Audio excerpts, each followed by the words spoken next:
Thanks for listening to Middle-Aged and Mediocre. I'm Cash. I'm Joel.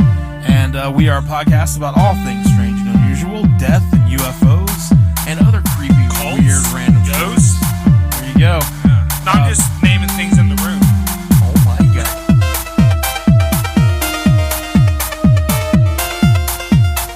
There's a cult of ghosts.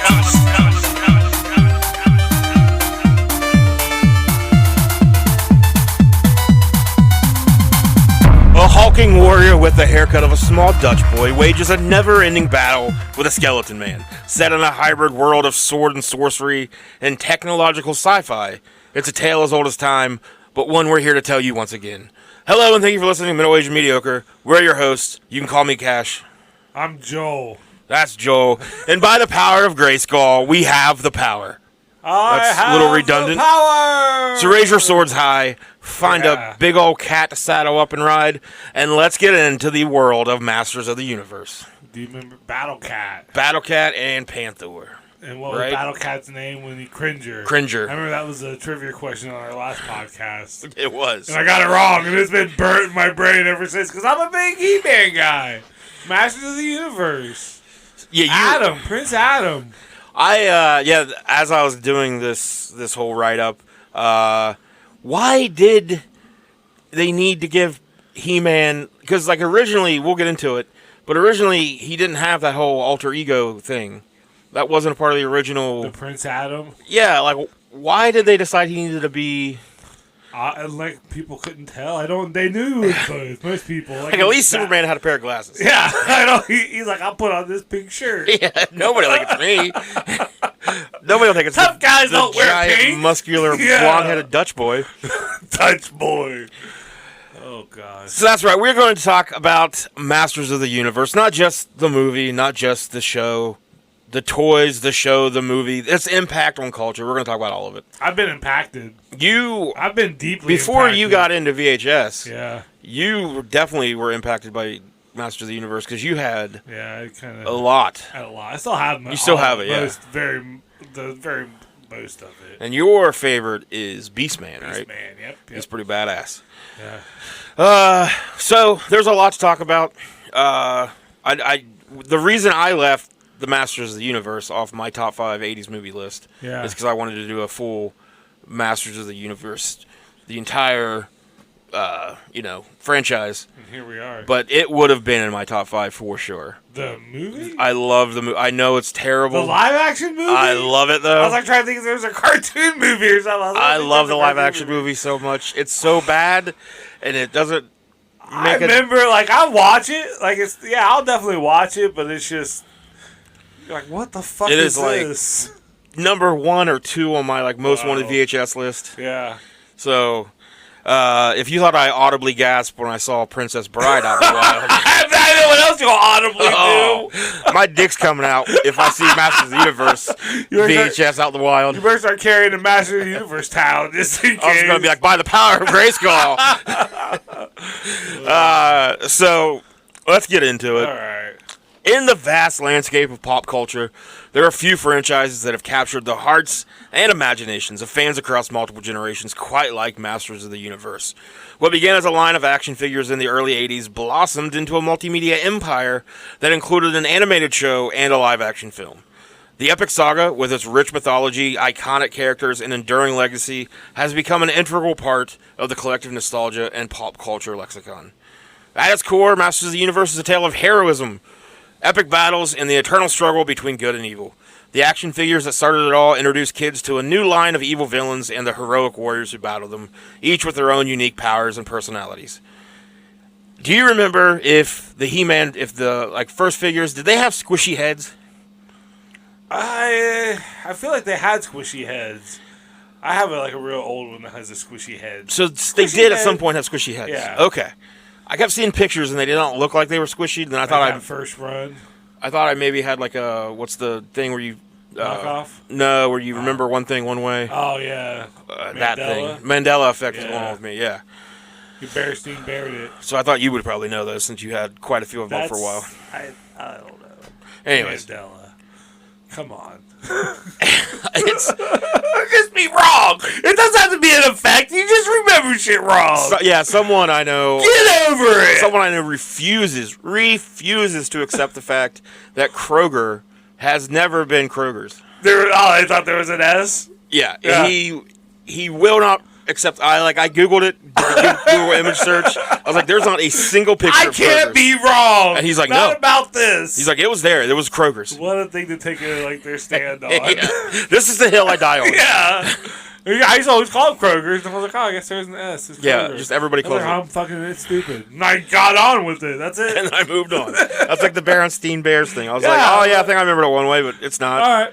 So I don't think they went back in time and changed everything. We all, I don't know. they were like, our evil plan is to change the Berenstein Bears. I caught ya!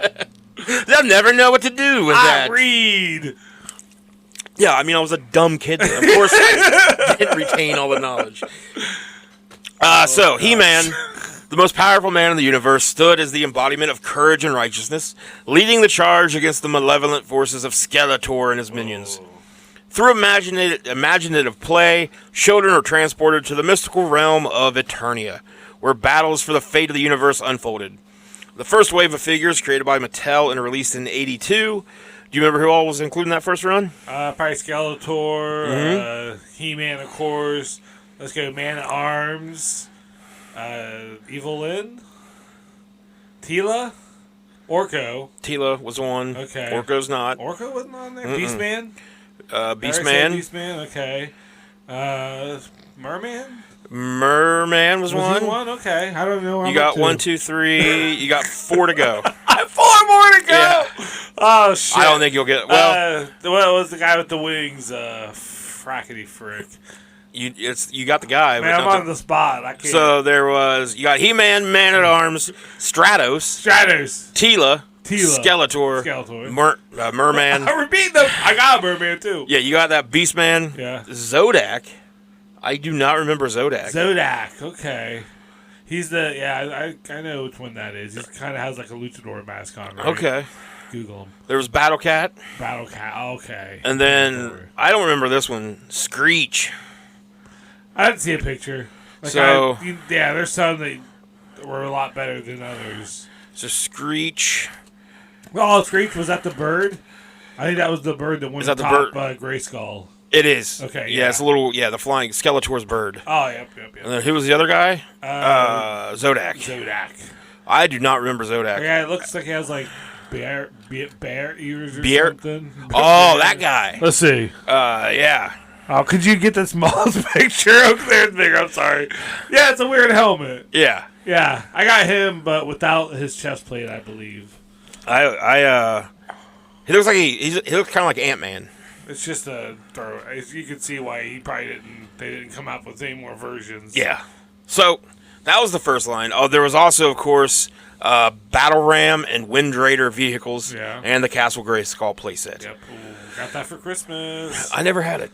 Or yes, I did. I had Snake Mountain for sure. So beyond the success, I do have both of those still displayed in my house. I kept those up. Can't get rid of those. Can't get rid of it. I mean, I wouldn't get rid of any of it, but building upon the success of the action figures, the Masters of the Universe franchise expanded into an animated show that brought the world of Eternia to life. He-Man and the Masters of the Universe took audiences on a thrilling adventure, blending fantasy and science fiction elements with moral lessons and captivating storytelling. The animated series introduced fans to the expansive lore of the universe, showcasing the enigmatic Castle Grayskull, the treacherous Snake Mountain, and the diverse roster of heroes and villains that inhabited this fantastical realm. As the franchise continued to capture the imaginations of fans, the Masters of the Universe saga made its way to the silver screen with a live-action film. While the film faced a share of challenges, it remains a significant chapter in the franchise's history, bringing the epic battles and iconic characters to a wider audience, but not in the best way. Beyond the toys, animated show, and film, Masters of the Universe is deeply rooted in the hearts of fans around the world. It has become a symbol of nostalgia, a cherished part of childhood memories, and a source of inspiration for creative endeavors. The franchise's popularity has given rise to dedicated fan communities, conventions, and an ongoing appreciation for heroic tales of He-Man and his allies, and apparently a mall appearance of He-Man that Joel went to. Vaguely remember. It unlocked my memories thinking about this. Now, was it like a regular sized dude with like a really terrible like muscle costume, or was it like a big badass muscle dude? It wasn't a big badass guy. I think Skeletor was there. I'll have to see if I can find the pictures. Definitely look to see if you can find those pictures. We can post them. So I was always a huge He-Man guy. I was too. This episode delves into the remarkable journey of Masters of the Universe, exploring the birth of the toy phenomenon, the vibrant world brought to life in the animated show, and its impact on nostalgia and the leap to the silver screen. It examines the franchise's evolution, its legacy, and the reasons why Masters of the Universe continues to captivate and resonate with fans of all ages. Now, let's battle our way through the saga of the Masters of the Universe, celebrating the heroes, the villains, and the timeless battles that have left their mark on the landscape of pop culture. So the catalyst for the creation of He-Man began in 1976. Catalyst? The battle catalyst. The battle catalyst. Began in 1976 when Mattel's CEO Ray Wagner declined a request to produce a toy line of action figures based on the characters from a little-known film called Star Wars. With that film's rights being acquired by Kenner instead. And Kenner made so much money. Oh, yeah. And they kind of revolutionized the size of action figures. They were G.I. Joe was bigger before that, right? But I think Star Wars was the Star Wars figures was the reason the G.I. Joe figures became the way they were. Thank you, Star Wars. Before then, they were those big, tall-ass 12-inch doll-looking things. I didn't have my Star Wars toys. I like the movie stuff. I had a friend that had in South Carolina. His name was Guy. Little kid named Guy. Hey, That's Guy. adorable. Yeah. Fucking weird. His mom had little puppets. guy. His mom did church puppets, so she had a whole room full of fucking church puppets. And it was they were I was going to church with him and stuff, but he had a room full of fucking every Star Wars toy ever. So he was cool. I put up with all the other fucking dude named Guy with his fucking church puppets. I was like, we're gonna play with Star Wars or what? Yeah, my friend that lived across the street from me was named Josh. I'm confused. Yeah, and he had his whole basement was toys. Yeah, and he had every goddamn, which I wasn't a fan of Star Wars. Yeah. So I didn't care about those, but he had also everything from Masters of the Universe, every G.I. Joe. Yeah. He had all of it. Nice. And I was always so just plotting his murder a lot. How would you get his toys? Yeah. Make him write a little note with crown. Josh, the other. The better not Josh. Me. The better Josh. Some say the best. It's just basically me as Donald Trump writing a letter. Yeah. Many people say he's the best Josh. He deserves my toys. I would love to know what your friend Guy is doing now. Fuck.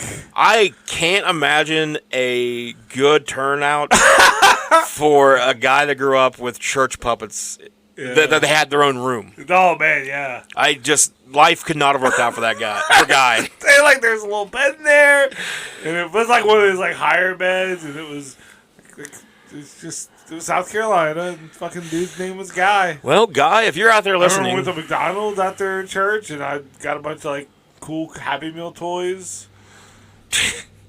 Guy, if you're out there listening, if the cult you're in lets you have access to the outside world, blink twice, Guy.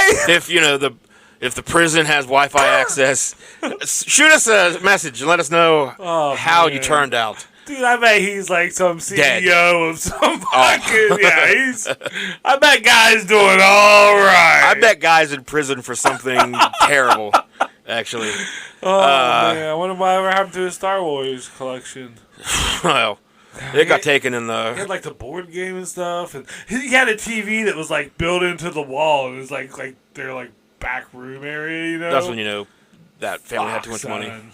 When they can be modifying their house to fit a TV inside the wall. They had a screened in outdoor area off the house, keep them bugs out. Mm-hmm. Guy doesn't like the bugs. Guy! Who looks at a little tiny baby who's I shall name him Guy? Was his dad's name Man? I don't fucking remember, dude. He had Star Wars toys. Yeah. I don't ever remember anything about his dad. I remember his mom. Not his dad at all. Well, Mattel... He was dead. I don't know. Let's say that, though. Mattel could have had Star Wars toys, but they didn't think there was going to be any success there. Yeah. Turns out they were very wrong. Yeah. They're like an 8-foot what? So, Wookiee? upon the commercial success of the Star Wars film trilogy and all related merchandise during the next few years, Mattel attempted to launch several unsuccessful toy lines, none of which captured the public's imagination or made a significant dent in the toy market. So in the race to design the next hit action figure, Roger Sweet, a lead designer working for Mattel's preliminary design department throughout much of the 70s and 80s, he was the first. He's like, what about a person? I want to say guy, but not the guy from South Carolina. He's like, what if it was a toy about a car? It's like, I don't know. It's just a primitive. Well, you're not far off Yeah. about how this happened. So he was the first to conceptualize. He says he's the first to conceptualize He-Man. He said that in his book that he wrote. This is not officially acknowledged by Mattel. He a man. Yeah, the person that developed He-Man or created him, that's up to debate. According to various former Mattel designers, though, Roger Sweet drew inspiration for the designs of his first He-Man prototypes from fantasy drawings of Mattel packaging designer Mark Taylor, which included a drawing of a He-Man-like character called Torak. You can find that dude's drawings online, and they are fucking cool. Yeah. Like, his original, like, before he was called Skeletor, like, the kind of character he drew that would become Skeletor, looks so badass. Like, there's this very cool, it looks like it's a painting more than a drawing, but I don't know. But it shows, like, He-Man on top of Battle Cat, but then there's, like, enemies also riding Battle Cats, so it was like that was like a whole. Oh, okay. And it just looks like a herd of yeah, Battle Cat. it just looks fucking cool. So Battle Cat's probably my fucking favorite thing about He-Man. That was the best toy in the world. That red saddle, and then if you had Panther too, and you were just like ramming them into each other. I got him. Yeah, I got him. You do that. You ran them all the time. I'm late for work. They're like, Joe. You're like He-Man, Panther, and Battle Cat. I'm like, I was trying to separate them. I didn't have the power to stop. They're like, oh, Joel. You old scamp. Here's a raise and $1,000 cash, funny man. So Roger Sweet presented the He-Man concept to Ray Wagner at the Mattel Product Conference in the form of three large three-dimensional plaster prototype models, which Sweet dubbed the He-Man Trio. These prototypes were molded from an extensively modified Big Jim action figure. Big Jim, yeah. Big Jim. I heard. You heard of Big Jim? Isn't that where Battle Cat came from? He was just like a tiger on that or something? I don't know. Just, Big Jim was just like various big guy that had different. He was like an astronaut and he's Big Jim. Yeah. So the He-Man trio models were an axe-wielding barbarian, a tank-headed soldier, and a spaceman with a Boba Fett-like helmet. He basically did some market research too, and discovered that boys aged 5 to 10, the three words that most like popped out to them were like swords, battle, and I forget the other, like guns. I forget what the other one was, but he was like, I don't know, just what you want. Yeah. So out of the three concepts, the barbarian version of He-Man was chosen to be the basis of the toy line. To quote George Sweet, I came up with my own idea for an 80s cartoon, and this is not to quote George Sweet, this is to quote Cash. Oh. Sweet, man. Okay. This is my toy line pitched to you. So I want to sell you my toy line. Okay. Because this is what George Sweet did. He had to sell it. So I came up with my own idea for an 80s cartoon, and I wanted to give you the sales pitch. So here goes. Get out of my office! In the land of Gigantus, a war wages on between good and evil. Man versus machine, the heightened and the average size. Our heroes are the tall bots. They are robots that are tall. There's the team leader, Skyscraper. The weapons expert, Towering Inferno.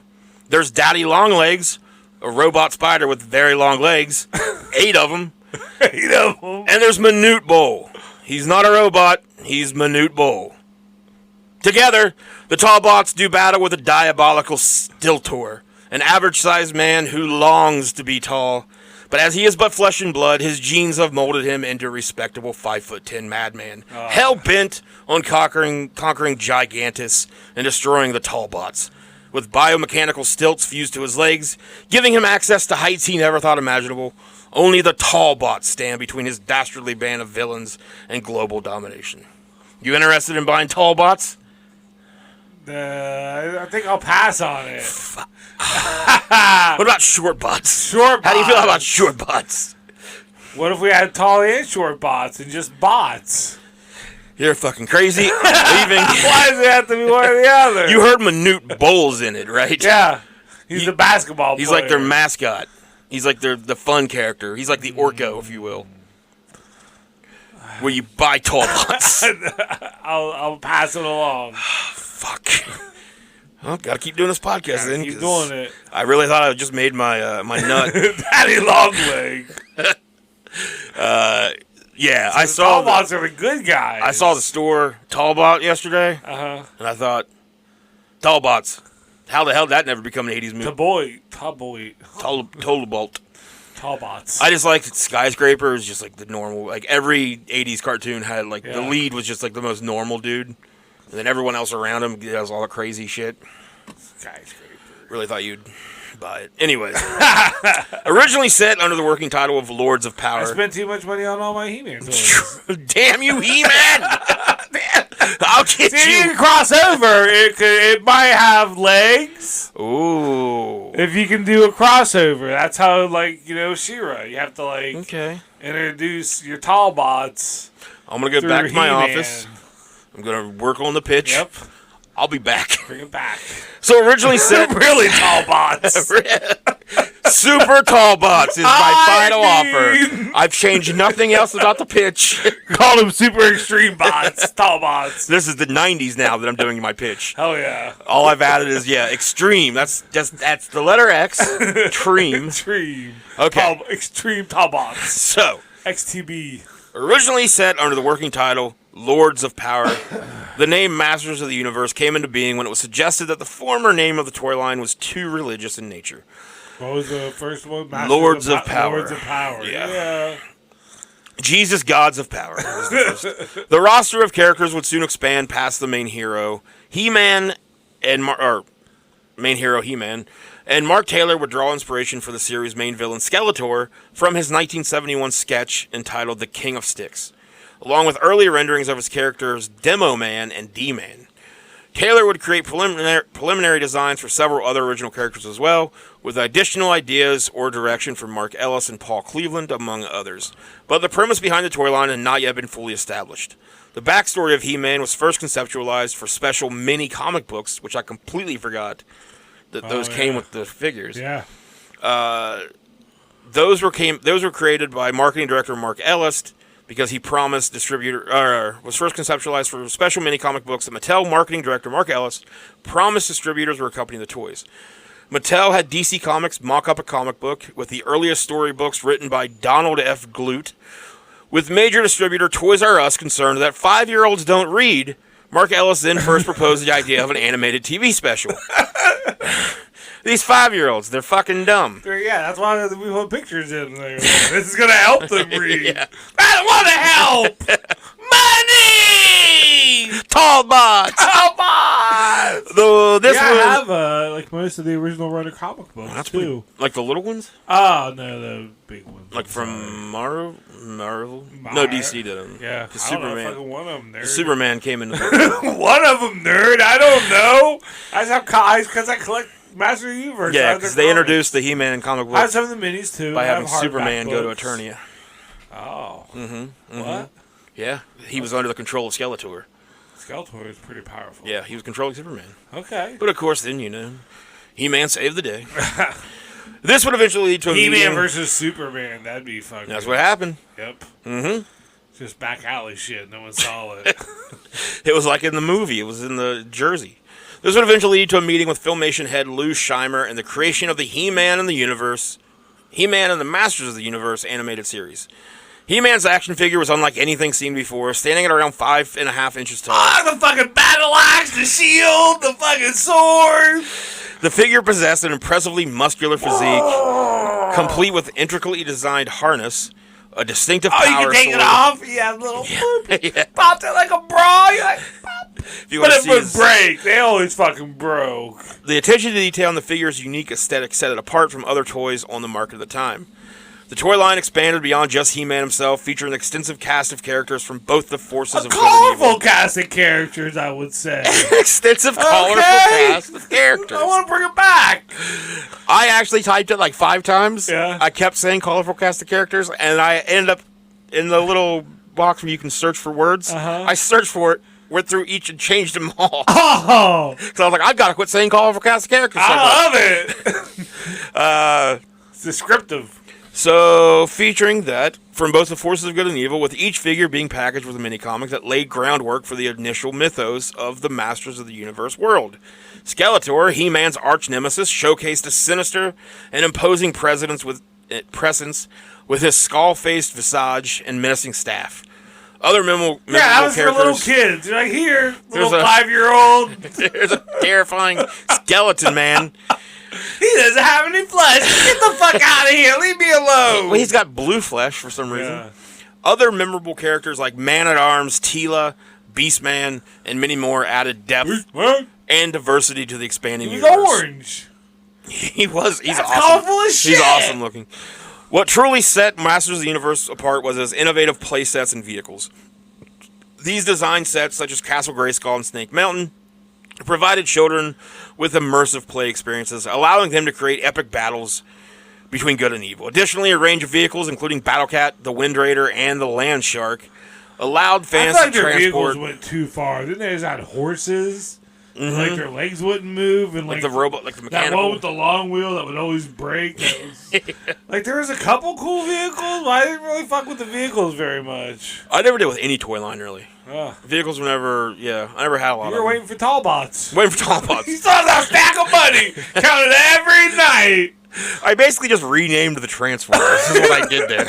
Made him like. But then I made the villain just an average sized dude that really hates the tall robots. The launch. Wait, you made that up? No. The launch of Masters of the Universe coincided with a strategic marketing campaign that positioned the toys as a battle between good and evil. Like I said, television commercials and print advertised showcase the action I figures. like going back watching the old commercials for this stuff. I have been watching. Here's my new thing. I don't think I talked about this last podcast. My new thing that I watch now is you go to YouTube, and you can either choose to watch episodes of shows if you want, Yeah. but if you don't want to watch the shows and you just want to watch the commercials, type in like marathon 80s cartoon show commercials or something. Yeah. And you will get like an 8-hour, 12-hour block of old school commercials. If you want to watch the shows, there's people putting those on there too. But you just want to watch the commercials. I'll just put it on there. It'll be playing in the background while I do other things. That's like taking Oreos and just eating the white shit and just throwing the black shit away. Isn't that how you eat an Oreo? Yep. I don't eat Oreos. I don't know. I've had them in the past. I'm not saying I've never eaten an Oreo. Like, I've never been at the store and be like, I want to buy some Oreos. I like the golden Oreos. I just don't, when they're there and someone's like, want an Oreo? I'll take one. Yeah. Maybe 2. Oreos do kind of, like, they're one of those things that you think, well, me, like, I think I like them. Uh-huh. And then, I'll get, like, more than one and, like, eat, like, half of one and be like, oh, yeah, these aren't. They're wilding out now, too. They're, like, double stuffed. And there's 100 different weird flavors. Yeah. It's like relax Oreos. But, yeah, do yourself a favor. Just go to YouTube. Just watch. I will. I spent, like, a good 4.5 hours the other day watching. I'm going to type in Mandela Effect 80s commercials. There you go. Oh, God. Just see what the fuck happens. And it's going to have tall bots versus fucking Masters of the Universe. Well, if you find something that has tall bots, you let me know because I'm suing someone. You want your toys! Skyscraper! Where am I at here? The launch of Masters of the Universe. Nope. Marketing campaign also introduced the iconic catchphrase, I have the power. Yeah. Which became synonymous with He-Man's transformation into his mighty alter ego. Yeah, that's... I mean, it was a cool scene. He transformed into He-Man, but it's like... Why? He was He-Man and Prince Adam. Yeah. Like, why would it matter if he was He-Man? Yeah. Like, I don't understand how that would be bad for Eternia. He doesn't want to walk around all day in, like, the short-ass fucking man skirt. Or But in the original comics, he was just a barbarian that protected the sorceress. Like, and battled for Eternia. It's all for toys and... Yeah, oh yeah. Yeah, because then you can sell Prince Adam. I don't even remember playing with the Prince Adam. all my friends had Prince Adam. See him I never remember like wanting a Prince. I think Adam. he came with a robe. Yeah. That everybody lost. Because he was just like had like a white purple. shirt. Yeah. pink shirt, purple pants. Blonde bob haircut. I want it. The response to Masters of the Universe was nothing short of extraordinary. Children were captivated by the rich mythology. They would fucking have heart attacks and die. Oh my god! He-Man quickly became a cultural sensation, dominating toy store shelves and captivating the minds of millions. The success of Masters of the Universe storyline paved the way for the expansion of the franchise into other forms of media. The multimedia approach allowed fans to further immerse themselves into Eternia and into He-Man's daily life. The birth of He-Man and the Masters of the Universe storyline in 82 marked the beginning of a toy phenomenon that captured the hearts and imaginations of children worldwide. The meticulous design, innovative playsets. I was 3. I was not born yet. It's not about you! No, I'm kidding. The Masters of the Universe toyline not only revolutionized the toy industry, but also laid the foundation for a franchise that would continue to thrive and inspire generations of fans. And we'll take a break, and then we'll come back and talk about toys! All of that expansion. Be right back.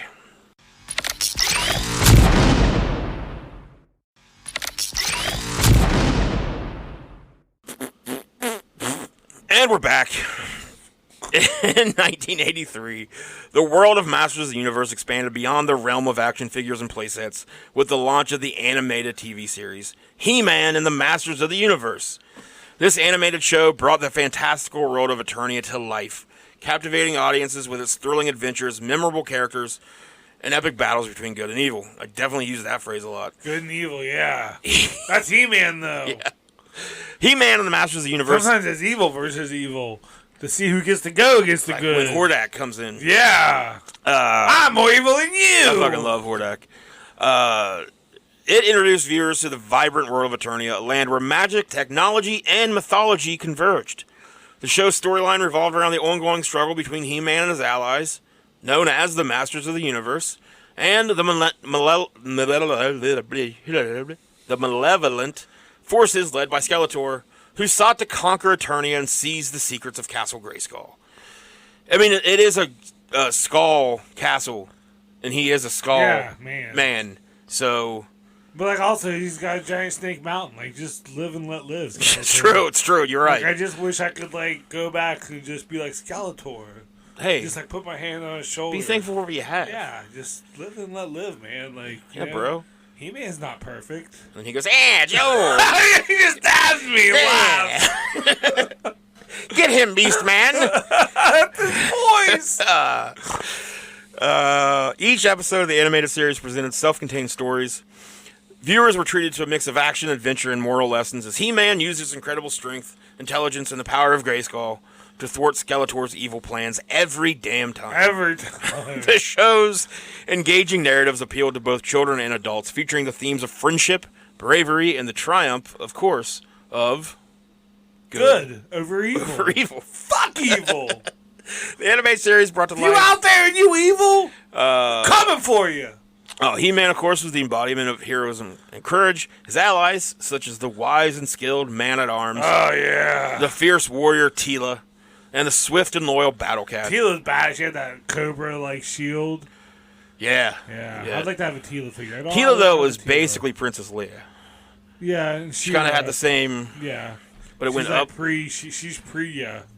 She kind of looked like slave Leia.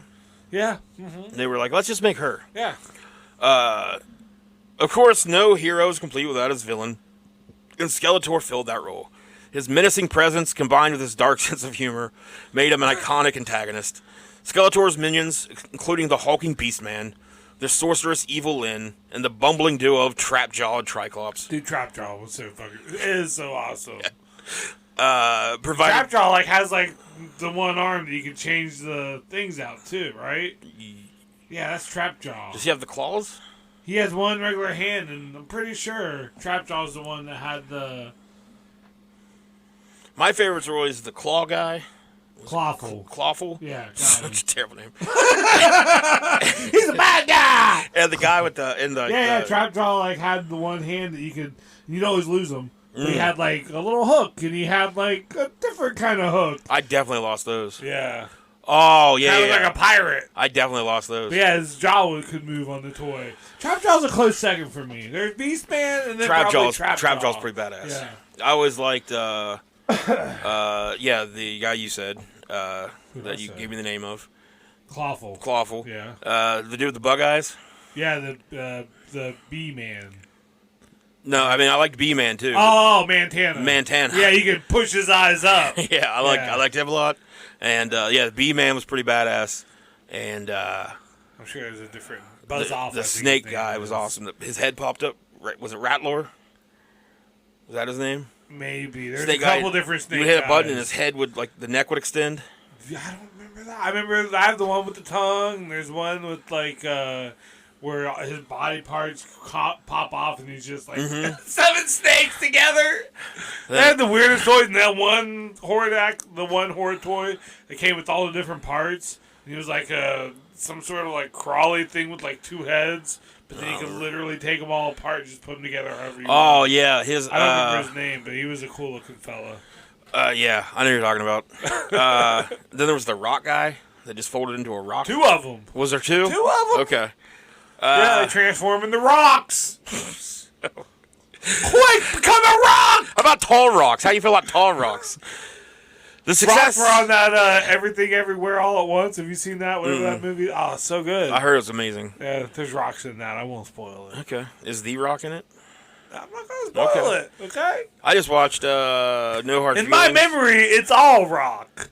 Okay. Every character is the Rock, but Mandela Effect probably Who won't. knows? Yeah, who knows? They're changing it right now. Yeah, they probably changed it, but when I watched it, 100% the Rock. Okay.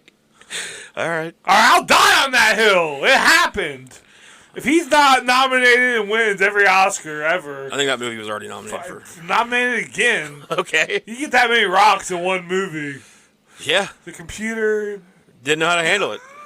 What are we talking about? It was a lot. Everything, everywhere, all at once. Okay. So the success of the show can be attributed to not only its compelling characters, but also its high production values. The animation quality was top notch for its time, Top featuring notch. I like that thing. featuring vibrant that colors. again. Top notch. Top notch. Detailed character designs and dynamic action sequences. Yeah. The It shows, seemed like it was one of the first shows where like the bad guys were really fucking cool. Like most of the times, it was like always one bad guy and like a bunch of just like little shitty minions. Yeah, they were just kind of like they were all the same or, thing. Yeah, Yeah. But this is like they just the cartoon definitely helped because it just they gave them all the it's like now you knew like in your head how this character would kind of when you're playing with them. Oh shit! There was the when skunk you're guy. 43 at home, fucking Skunk. Yeah, Stinkor. Stinkor. Yep. Who was the other hairy, like the other beast man? Oh, Moss Man. No, okay, there was Moss Man, but then who was the guy that was? Oh just like, yeah. I can't remember. Grizzlor.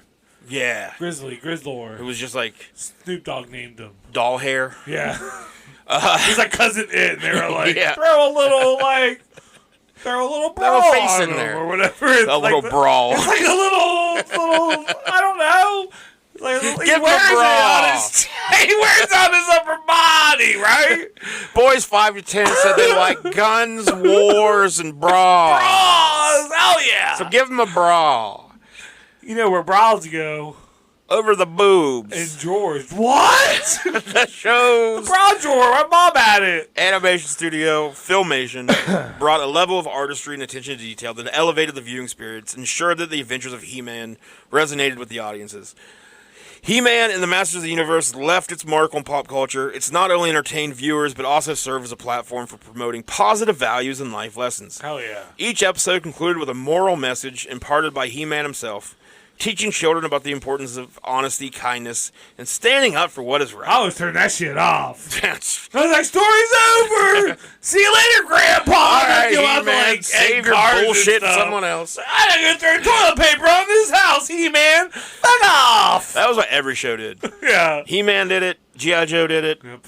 Mr. T. I really tried. But that was I was deaf to it all. Parental groups they demanded certain There'd be things. so much violence that they'd be like, listen, kids. There was a Rambo cartoon, for Christ's sake. Which actually, I guess, the Rambo cartoon So it was canceled because parental groups got together and was like, "You can't have What are this. you Is about doing? a fucking ex-vet, nom-vet that has PTSD." And they said it was the violence, but I guess like there was a study done or whatever. Like somebody went back and looked. It has like no violence in it, and like they compared it to G.I. Joe and stuff, and all of the other shows just are miles Pew, of pew, pew, pew. like they never Rambo shoot never. anybody, but they fucking try. You can shoot vehicles, but no one ever dies in And if somebody gets blown out of the air, they have a parachute. Yeah, oh yeah. Yeah. Hell yeah. So the success led to the release of tie-in merchandise, including comics, regular books, clothing, and more. Like I'm sure there was lunchboxes. Well, you have a lunchbox. Well, I sold it. Okay. I had the TV tray, sold Notebooks, like everything. Yeah, There's a guy, pencil boxes. Justice Curry, on YouTube. I watch him in YouTube videos just about like He-Man collectors, yeah, Joe collectors, stuff like that. There's so much merchandise. It's insane. And then like then there's like merchandise that was only available in Europe and Germany, Yeah. Stuff like that. And it's like just everything. I mean, they're just like, here's a skateboard and a fucking bike and just like tents and God. I'm so sad I still don't have all of my He-Man Pop Funkos.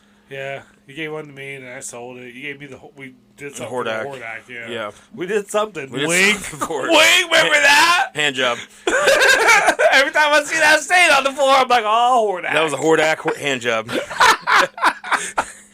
Lord knows What? a few of those. Decades later, the animated series continues to hold a special place in the hearts of fans. Its popularity has sparked nostalgia-driven revivals and re-releases, which I have never watched any of them, allowing new generations to... I have the DVD of like one of the most recent ones. I tried to watch the Kevin Smith one Yeah. on Netflix. Oh, yeah, me too. Yeah, Not a fan. It's like, just There was go two out- new series on Netflix. I thought they watch were the both original. terrible. Yeah. Yeah. Like the story's there. Yeah. We don't need What are we doing? we don't. I'm sorry. Like, I love Kevin Smith, but like the What are we story's doing? there. Yeah. You can't make it better. Like if you can, like it doesn't matter. That's what I hate. Like it's why it doesn't change it. Just because the animation looks better. Yeah, Like, if you want to do that, take the original show, man, we're just rounding as everything like new and take the original show, update the animation, yeah. and then air it. Yeah. Or, if you're Kevin Smith, like Seth Rogen's doing this kind of, where he's kind of, well, he's not doing what I'm about to say, but he's like reinventing the Ninja Turtles, right? Yeah. That movie coming out, which Uh-huh. looks amazing. But like, at least he's putting his own spin on things. If you're Kevin Smith and you want to do like a He-Man thing or whatever, He-Man Clerks. take He-Man and all those characters Yeah. and put them in a Kevin Smith story. Yeah, Don't, like, what are we doing, man? You're Kevin Smith. Be awesome. yeah. So, anyways, since we have all the answers, Yep, we do. we're going to talk about Netflix. we're going to talk about the reason this podcast exists right now. Call us? This episode. They Call call, us. they still call people. Like, Hey. contact us at me. Let's take some calls from the fans. Chris from oh wait, no, I had that wrong. I'm sorry, Guy from Nebraska. Yes, Joe. Good to hear you again. Mom still has your puppets. Mom's a I was puppet. gonna say, I think Guy turned Mom into a puppet. Anything's a puppet if you want it bad enough. Oh, I don't. Oh, It's true. I'm just. That wasn't me. That was Guy. Joe, you're gonna be a puppet. I'm coming. I have your place on the bed, Joel. pup, puppet. Puppet. You're gonna hear that before it all goes dark. So, in 1987, Masters of the Universe made a leap from the small screen I'll be dead. to the silver screen with the release of the live-action film titled Masters of the Universe. Directed by Gary Goddard and I gotta stop every time you say the movie. I'm like, whoa. it's starring Dolph Lundgren as He-Man. That's fine. The film, yeah, I feel like He-Man and Skeletor, they kind of got pretty good. everything And else. everything else was just like, yeah, they got the established characters and their own. See, they tried. They were like, they tried to Evil do- Lynn was good. Yeah. Evil Lynn was good. Evil Lynn was good.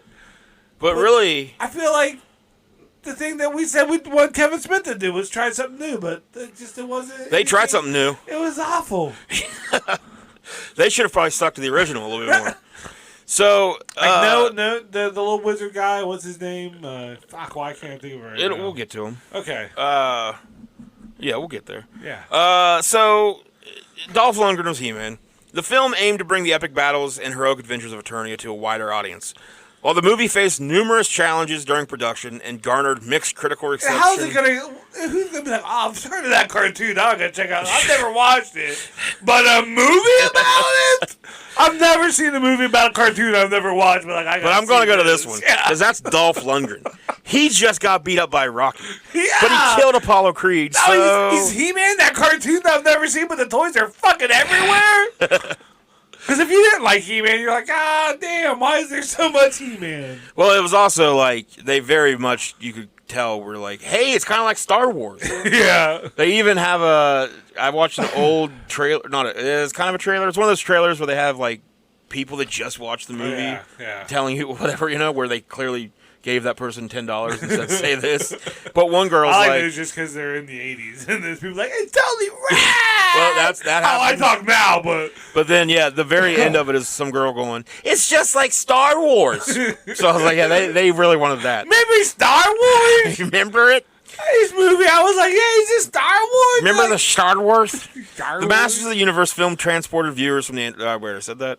The movie followed the classic conflict between He-Man and his allies. Good versus evil. Skeletor, who sought to gain control of the cosmic key. I thought Skeletor was pretty badass in that movie. I think they did Skeletor fucking pretty well. The cosmic key, of course, is a powerful artifact capable of unlocking the secrets of the universe. That a fucking 80s musician can play. Dolph Lundgren's portrayal of He-Man presented a physically imposing presence that closely resembled the character's iconic appearance. While the film's interpretation of He-Man differed slightly from the animated series, Lundgren's performance captured the hero's noble spirit and determination to protect Eternia. Even though it was rather stone-faced and Dolph Lundgren-y, he wasn't bad. Supporting performances... They could have got Freddie Prinze Jr. That's right. Would have been...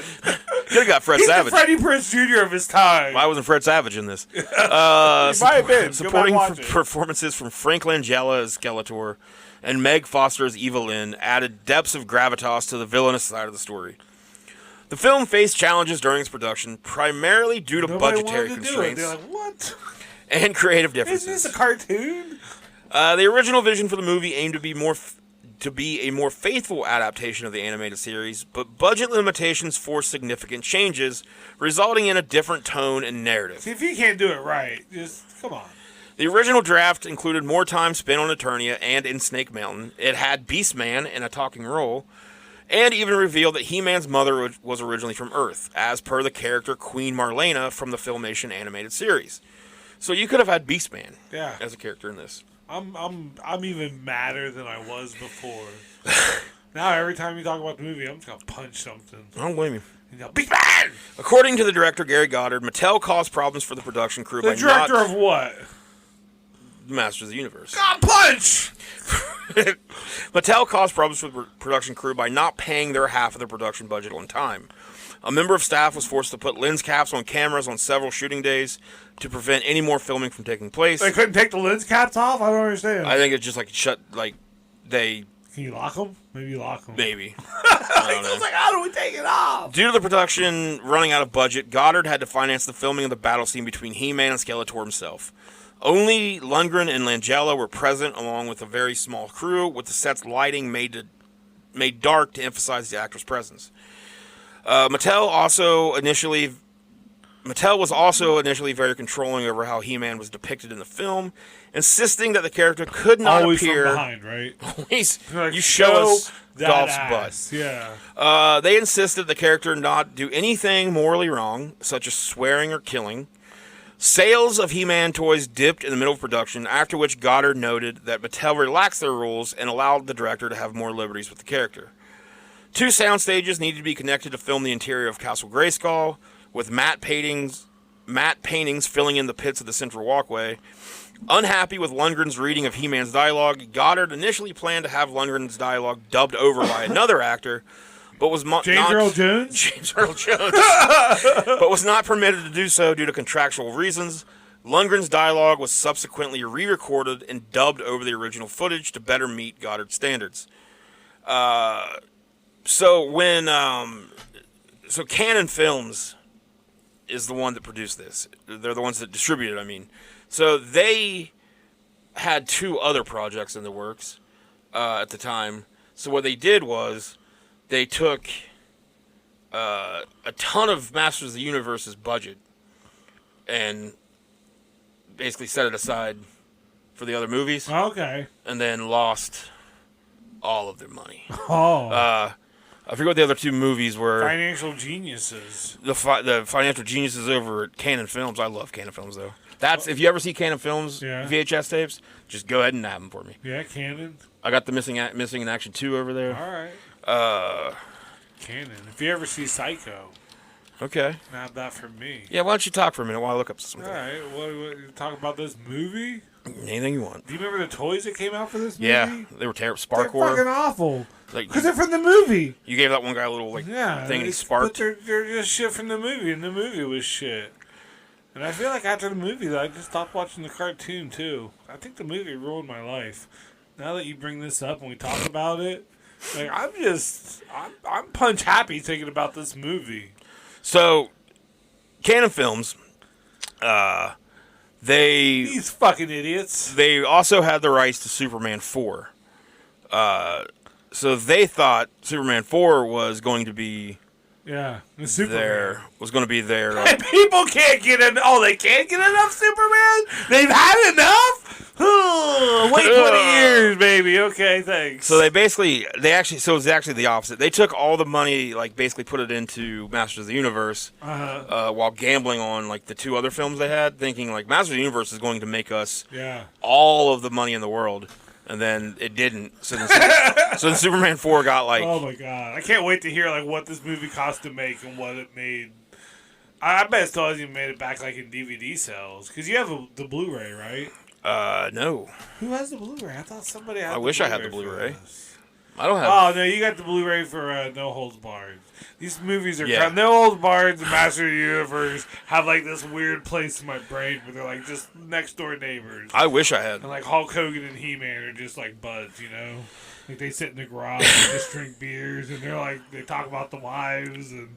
You know, like, why gotta go in? Wife need me, you know, just... Looking back, I can't believe Hulk Hogan wasn't cast as He-Man. That would have been good. He had the hair already. Damn, we're going back in time. If we can't if we can't change Skeletor, we'll at least get Hulk Hogan. We're going to Mandela this. Yeah.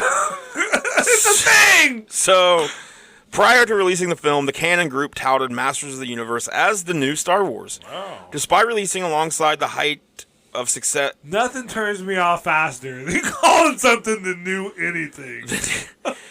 Despite releasing alongside the height of the success of the toy line, the animated series, and related merchandise, Masters of the Universe began as the 3rd highest grossing film of the weekend in North America on August 7th, 1987. August 7th? Is that your that birthday? was your boy's 8th birthday! There you go. Did you go watch Masters of the Universe on your 8th birthday? I don't think so. I probably went to the mall and saw some fucking... God, you're not Dolph Lundgren! They fucking ran out crying. So it was Dolph Lundgren and like a little single tear rolled down his face.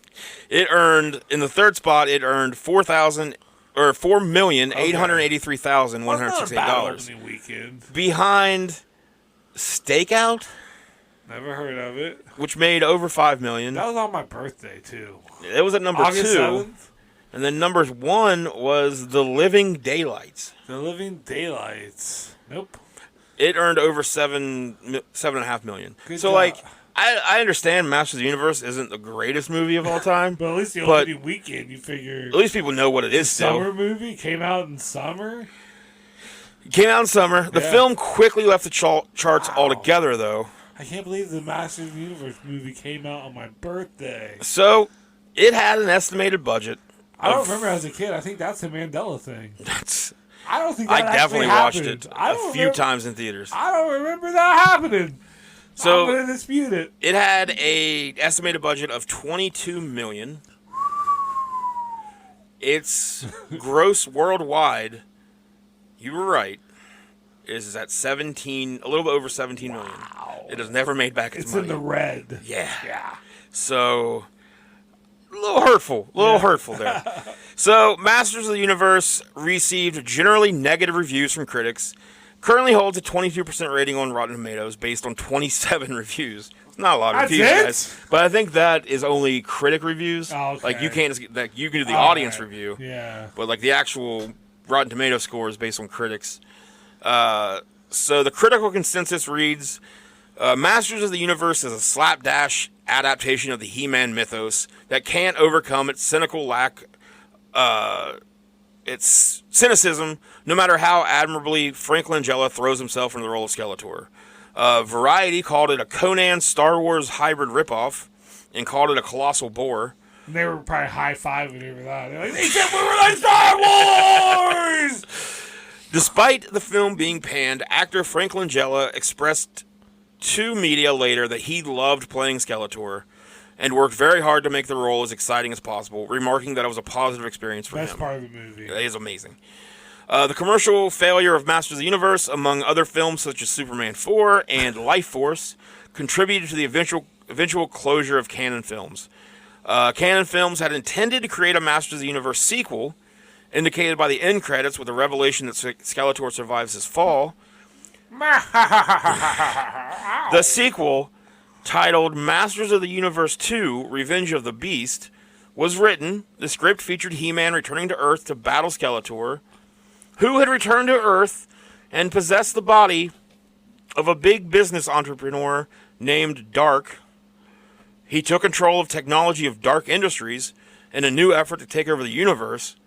On Skeletor's trail, He-Man was to take on the guise of a professional quarterback to pursue his enemy undercover. You're making... Is this the Tall Bots? Look, this is my pitch for Tall Bots. I'll try a different method.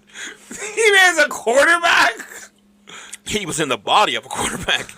Pro surfer Laird Hamilton was set to replace Dolph Lundgren as He-Man. With a budget of $4.5 million. It's just him surfing. The sequel I'm He-Man. Was to be directed by Albert Pune, consecutively with the canceled Spider-Man. That was the other movie. Canon was like Superman 4 and Spider-Man. Yeah. We're going to make all of the money in the world off Masters of the Universe, and then we're going to fucking bring Superman and Spider-Man to the big screen. They were counting their chickens before the other chickens even fucked. And then they didn't even have chickens that could fuck. They could have eggs to count. And they were trying to count those chickens. Well, if you had two chickens fucked, you wouldn't get eggs. Because you'd need a rooster. Okay. Sorry, farmer Yeah, I'd Phil. like you to get it right when you're in my presence. You know how I am about this farming stuff. Damn, okay, good. Put me in my place. Put me in my place where I belong. Go on. The project was abandoned when Canon was unable to pay Mattel's Never been on fees. a fucking farm. I don't know this shit. How have you not you been do on what a I farm? meant. A couple chickens fucking. Of course one's a rooster. Of course one's a fucking rooster. There's two chickens, but one's a rooster. Yeah, well, The one with the dick. it's 2023. I'm not. Yeah, quit putting your roles on I'm these. sorry, I did not mean to on his poultry, assume okay? the poultry's gender. Just go. So, You're the poultry police. I get it. They had Okay, already made officer. costumes, and sets were already being built. So they ended up using all of that for a low-budget sci-fi film named Cyborg, the Jean-Claude Van Damme vehicle, which that led to this film. Occasionally, the Cyborg is occasionally called Masters of the Universe 2, the Cyborg. Is he a quarterback in that movie? No. They dropped that. They just used a lot of the costumes and the sets. Yeah, okay. So Matthews of the Universe, Masters of the Universe was Lundgren's first leading role in a feature film following his success in Rocky IV. And I wouldn't call it his success. He was in a successful movie. Yeah. Like, anybody would have been in Rocky and they would have gone and fucking watched it. he later labeled Masters of the Universe as his least favorite film role. Conversely, Langella, like I said, considered Skeletor. He's been in those Expendable movies. Yeah, he's been in a lot of shit. Yeah. So maybe watch your mouth. The Masters of the Universe film's impact Hulk Hogan whoop his ass. extends beyond its initial release. It served as an early example of a toy-based franchise attempting to make the transition to live-action cinema, paving the way for future adaptations of similar properties. How many movies did we miss out on because that? What if that movie had done good? We would have had like the superhero thing now. Yeah. That's now, but back then we'd had. like a G.I. Joe live action, like just Yeah. you know, we got Transformers live action, but much, you know, but that movie bombed. We'd have got all that so much Let's just earlier. stay in our lane. That was like a Just I don't know what has there ever been a toy line movie that's been good? I mean, Transformers made money, but I wouldn't. Yeah, I don't. And it's not like I feel like now it's old enough where like it's not really a toy line movie. It's just like it's now it's become its own thing. Yeah, like they're like, hey, the new one's got dinosaurs. And that was one of the toys, but it's like still, it's just it doesn't look anything like any of the cartoon toys. It's like the G.I. Joe live action movies suck. Transformers. Oh yeah, that's right. That came out on my birthday too, August 7th, when I turned 30. Yeah, the first one. I don't know if there's Battleship was terrible. Yeah, I didn't watch Battleship. Yeah, I don't know if I can. That's a fucking game. That's that's a board game. So I don't know if there's ever been a good live action toy. Let us know. Yeah, let us know. Maybe there's there might be a very obvious one that we're like, oh yeah. The where am I at here? In recent years, there's Lego movie. Lego movies. Those are pretty great. Yeah. In recent years, there have been talks, but those aren't live action. Nope. There have been talks of a new. Get fucked, Joel. You don't know about roosters, and now this. One more thing, Joel. One more thing gone. If you would have bought my tall box, oh man, that is 3. I'm done. You fucked yourself. I fucked myself. You brought this on yourself. In recent years, there have been talks of a new Masters of the Universe film aimed at reintroducing the unforgettable characters and mythology to modern audiences. This new adaptation seeks to embrace the nostalgia of the franchise while delivering a fresh and exciting cinematic experience. I'll pick it.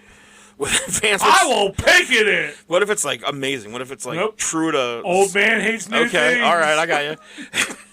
If there's clouds out that day, whoo-wee, I'm gonna yell at the clouds and I'm gonna pick at this movie. Masters of the Universe, the film, was a notable attempt to bring the battles and fantastical world of Victoria to the big screen. Despite its challenges and mixed critical reception, the film holds a place in the hearts of this fan. And Gosh, that's what has left a lasting impact on the franchise's history. Whether as a nostalgia relic of the 80s or as a stepping stone, Orko was that dude. The little red wizard. Yeah, that was Orko from the cartoon. Yeah. What was the guy's name from the movie? Fuck that movie. I don't know. Came out on my birthday. It was something stupid. I'm going to ruin my birthday. Look, man, I didn't make your birthday. Shit. Gwildor. Gwildor. I'm Gwildor. And I was like, well, I don't remember him from the cartoons. I remember that the first time wasn't. I watched it. Yeah, I know. That's what I'm saying. And then they had the... Don't He-Man explain me. They had like don't you He-Man explain me. They had the weird like pirate with the... bald guy. Like... And then just like henchmen. You have awesome characters. Yeah. What are we doing? I have a merman guy. Have a bug-eyed man. Since its inception, Masters of the Universe has undergone a remarkable evolution, expanding and adapting to suit the changing times and tastes of its fan base. From its humble beginnings as a toy line to its expansive multimedia franchise. Masters of the Universe High. And do like a My So-Called like Life a school. He-Man crossover. Mm-hmm. Where He-Man's not quite sure, you know. Like, whoa. Okay. Okay. The toy line that started it all was introduced by... we already talked about it. The success of the action figures paved the way for the creation of the animated series. Talked about that. Oh, wait, I just needed to skip down here. As we reflect on the Masters of the Universe, it becomes evident the franchise holds a special place in the hearts of many. Maybe not the movie, but the toys and the animated show for most. You can't separate the movie. From it's all part of it. From its humble beginnings as a toy line to its multimedia empire, encompassing animated series, comics, films, and more, Masters of the Universe has left an unforgettable mark on pop culture. At the core of the Masters of the Universe is the power of imagination. The franchise encouraged children to create their own adventures and narratives, fostering a sense of wonder and creativity. Through the action figures, children could bring their favorite characters to life, embarking on epic battles and heroic quests. The endurance of Masters of the Universe can also be attributed to its iconic characters.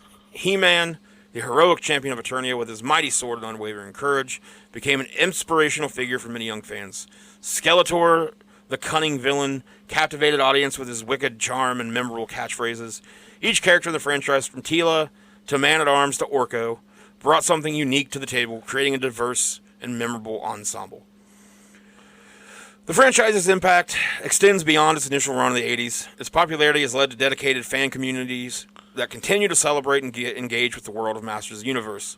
Fan conventions, cosplay events, and online communities provide platforms for enthusiasts to come together, share their passion, and keep the spirit of Eternia alive. Dork out. That's right. I'm on the dorks. Get your dork out. I'm on some Facebook pages. The sense of community further strengthens the franchise. He-Man Facebook pages. I got you. Okay. Furthermore, the Masters of the Universe franchise has inspired subsequent generations of creators. Many artists, writers, and filmmakers have cited Masters of the Universe as significant influences on their work, resulting in references, homages, and even direct tributes in various forms of media. This ripple effect demonstrates the lasting impact and cultural relevance of the franchise as it permeates through different creative endeavors. Looking ahead, the world of Masters of the Universe shows no signs of fading.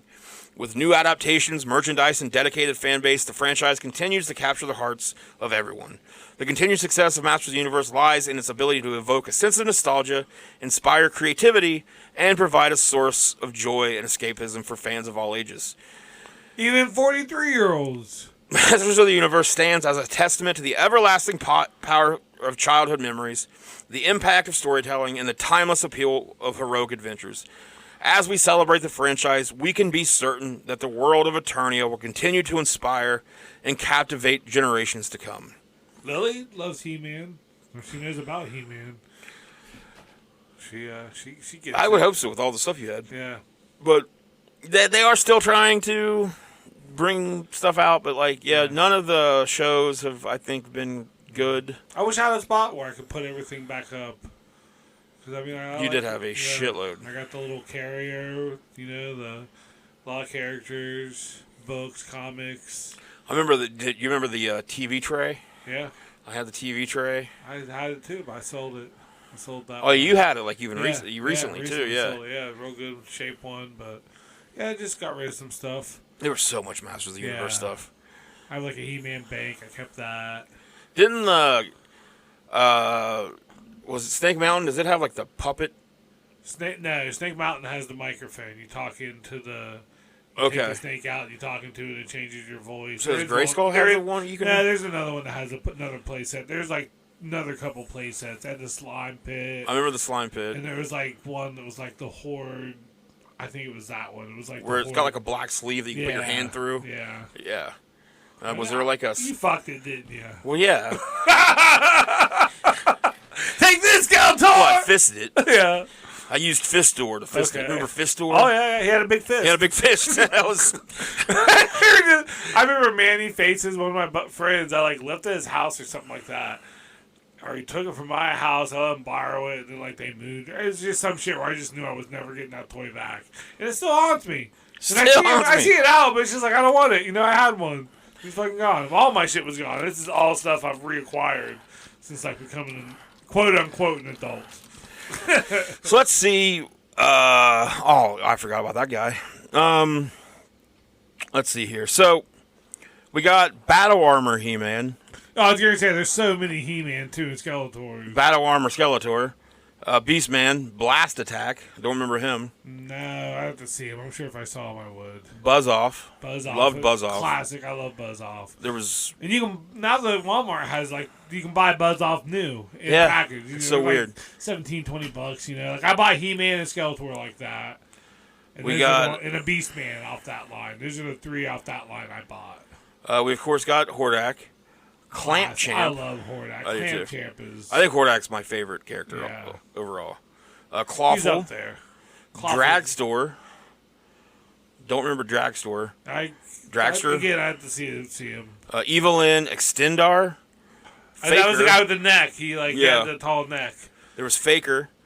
He was a blue He-Man. Was he like a robot? Yeah. Like a mechanical thing? Yeah. And they had that robot guy, the actual robot. That was a toy that was that not Stratos? No, it was a different guy.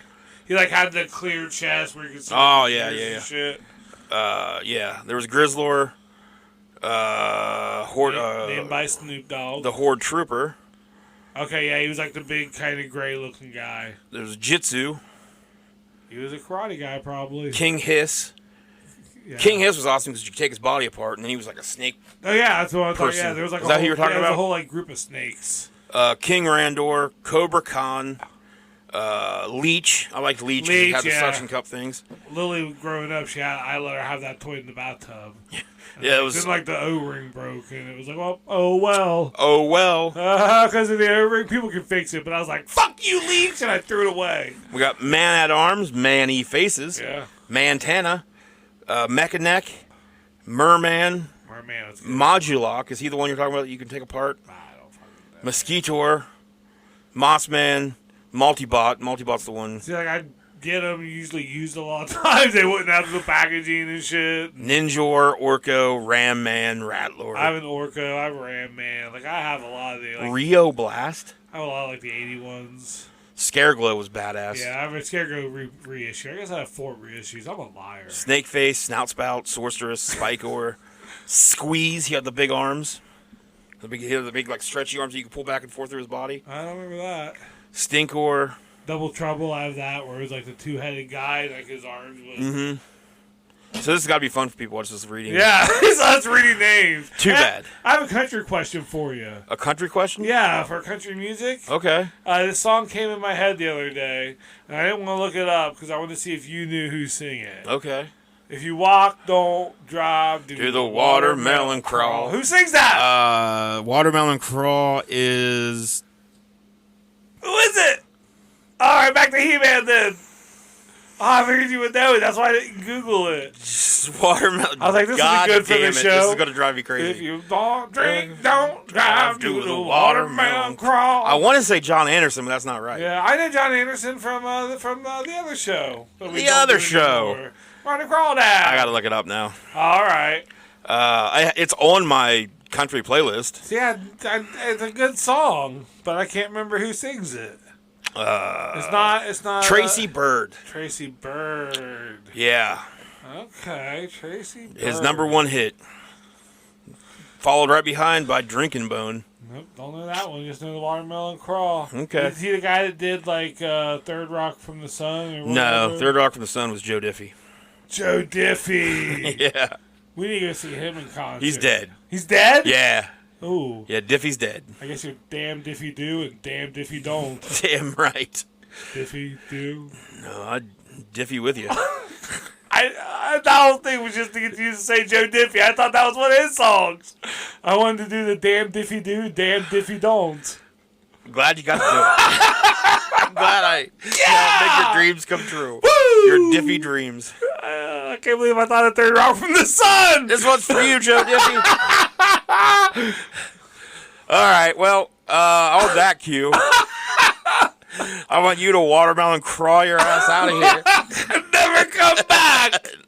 And never come back. I'm going to play with my toys. I'm going to get all my He-Man toys out. I want you as far away from me as We the were Third Rock drinking from at the a party Sun. once at my house, and Mike started playing with my He-Man shit, dude. I was like, whoa! Yeah. I'm like, these are not for play! Yeah. And, like, Mike he would love to come over and, like, just move shit around. And it would fucking, like, Yeah. I would always see it. Can't be doing that. No, because all my shit's out of the package, you know? I'm out of the box. Yeah, they're already raw dogging life. Yeah. Like, just let them be, man. They're just there for show. Yeah.